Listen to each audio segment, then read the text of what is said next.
Herru, þá ég heiti Óttar Freyr, ég vinn hjá HD og búinn að vera henni í rétt rúmlega ár. Ég partur af 5 manna ástandsgreiningateymi sem hérna hjá HD og við erum 2 fyrir norðan, við erum 1 í Kópavoginum og svo 2 í Mosó. Við erum að mjög miklu leyti að spá í títring og hann hefur mestu áhrif á það hvernig þú ert að keyra búnaðinn, hvaða áhrif hann hefur á langtíma virknibúnaðar og skilvirkni. Og svo erum við líka að greina búnað þegar eitthvað hefur komið fyrir og að reyna að átta okkur á því af hverju, hvernig getum við að stöðva það eða reyna að grípa það áður en það gerist. Reglubundið eftirlit rosalega stór partur af því sem við gerum og síðan náttúrulega sívöktun það sem við erum ennþá meira að færa okkur út í. Sérstaklega eins og hérna Artesis græjan okkar, þá hún ekki að byggja á það að þú ert að fara að spora skynjara á mótorinn eða eitthvað svoleiðis, heldur getur bókstaflega fylgst með því gegnum straumtökuna.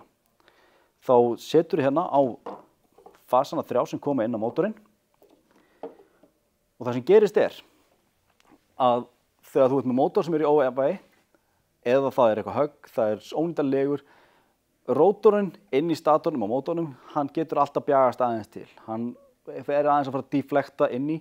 Það hefur áhrif á straumtöku. Straumtakan finnst svo hérna inn í og mælinn hérna les bókstaflega titringinn út frá leguupplýsingum sem slegnar inn, hvaða gírar eru tengdir við, hvaða dælur eru tengdar við og nota þær upplýsingar til þess að finna út frá því sem hann sér frá straumtökunni hvað myndi make a sense að væri að valda þessum sveiflum sem við erum að sjá.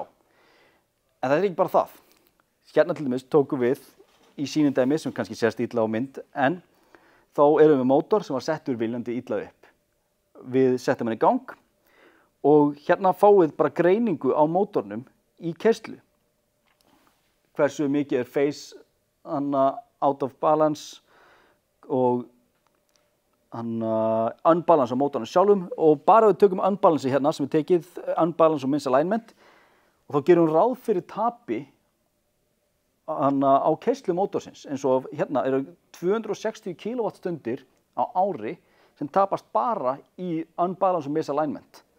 Síðan við tökum legutap, gíratap, hann reiknar þetta allt upp ef það misaligned bara gírarnir. Hvað að fara að tapa þar? Þannig að við getum minnkað tapið í rekstrarkostnaði svakalega ef við bara tryggjum það að allt sé aligned, sé smurt og sé laust við titring. Og þá það ekki bara rekstrarkostnaðurinn, heldur auðvitað líka endig búnaðar. En við erum ekkert bara að skoða þetta þó þetta sniðugt. Þetta æðislegt þegar þú kemst ekki niður dælu, segjum brunndælu, þar sem að þú nennir ekki og getur ekki komið skynjurum niður. Þá æðislegt að geta bara að lesa strauminn sem fer inn á hana og lesi þaðan hvað að gerast þannig niðri. En svo, ef við viljum fá stærri mynd, ef við viljum sjá hvað að gerast í verksmiðjunni yfir höfuð, þá getum við fara að spá í einhverju eins og titrismyndavél sem tekur háhraða vídeó.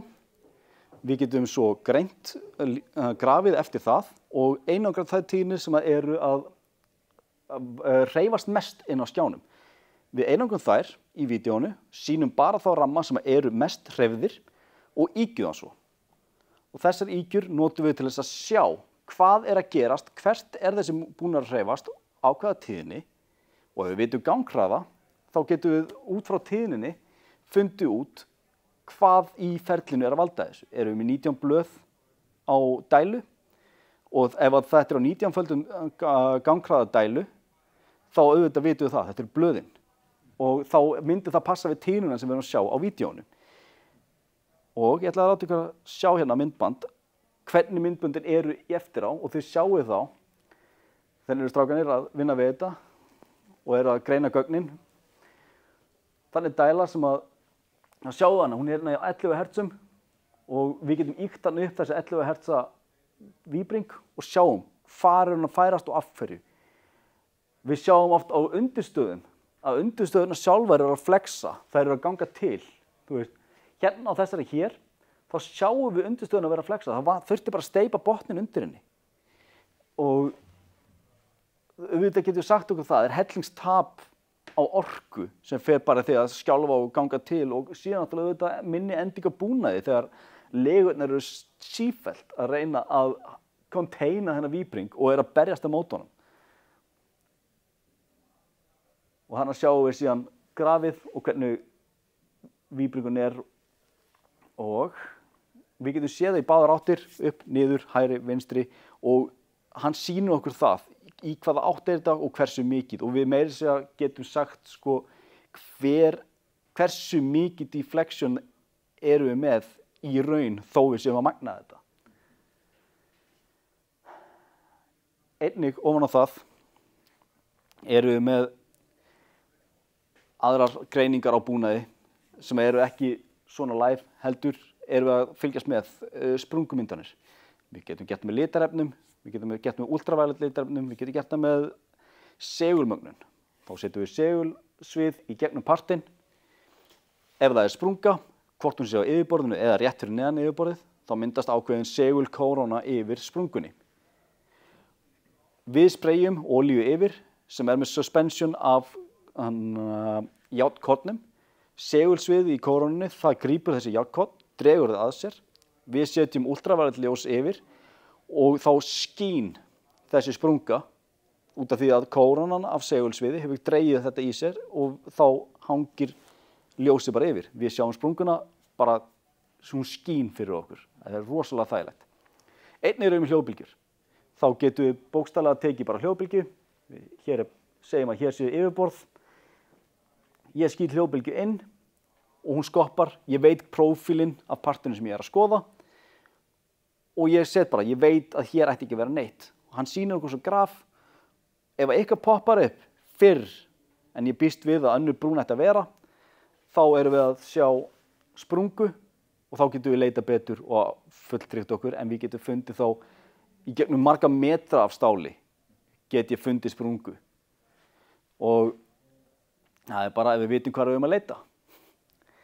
En einnig erum við túrbínur, jarðvarmavirkjanir og álíka.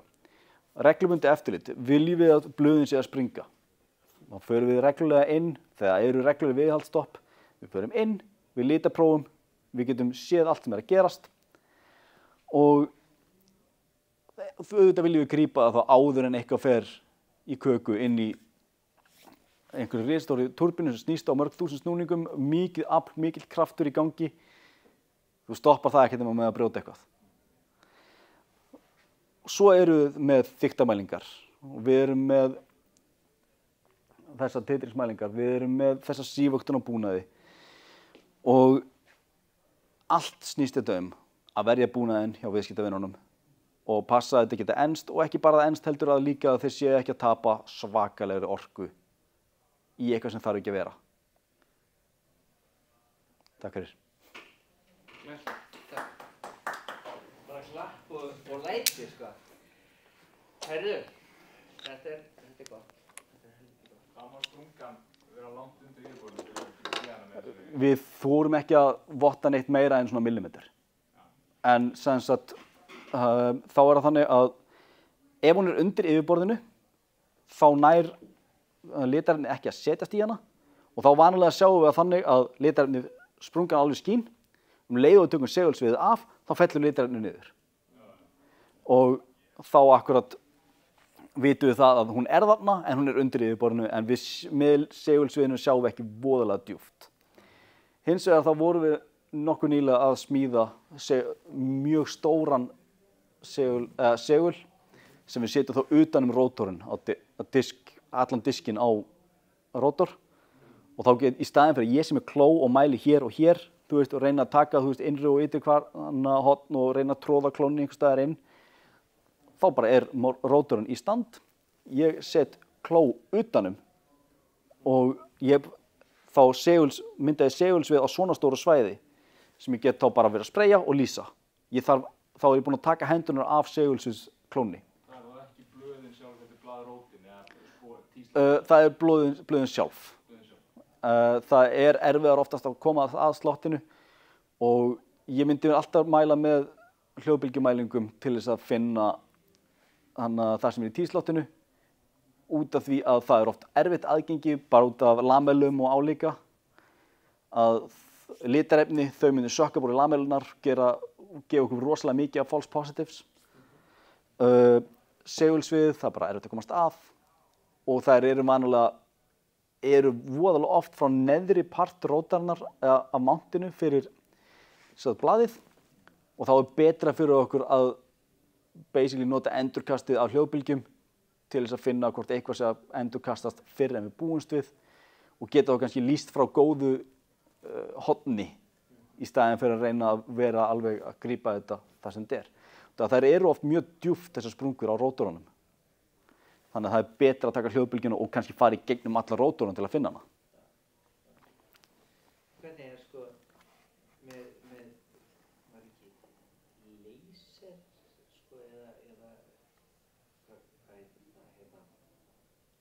röntgenmyndataka til hérna á Íslandi?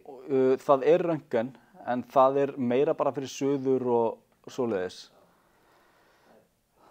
Það er líka svakalega langan exposure tíma til að fara í gegnum svona þykkt efni og líka hart efni eins og rótorinn er.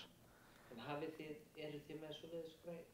Nei. En ykkur á Íslandi? Já, það er Tryggvi, hann er með röntgen til þess að... Já.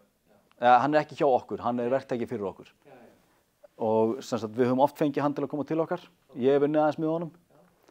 Og hann gerir þessar suðuprófanir aðalega, þá tekur hann sjónskoðun, tekur svo röntgenmyndun af suðum og það er eiginlega ferlið sem við notum.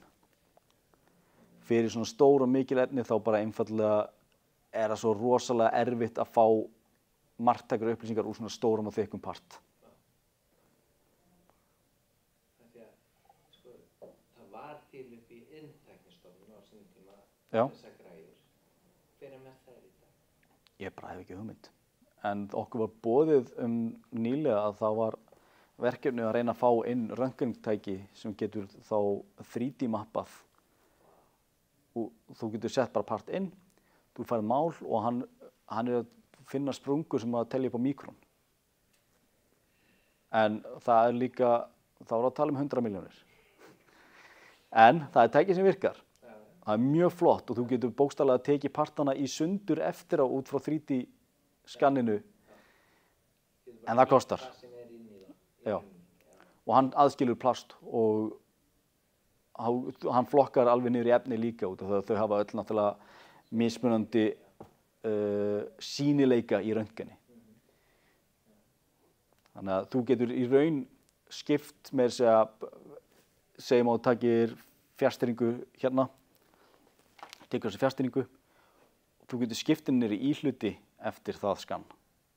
Já, hann gerir aðeins meira heldur en... Bara skanna það. Hann skiptir henni í plast, hann skiptir henni í kopar, hann skiptir henni í circuit board og svo skilur hann það af. Þú getur tekið hvert part út fyrir sig.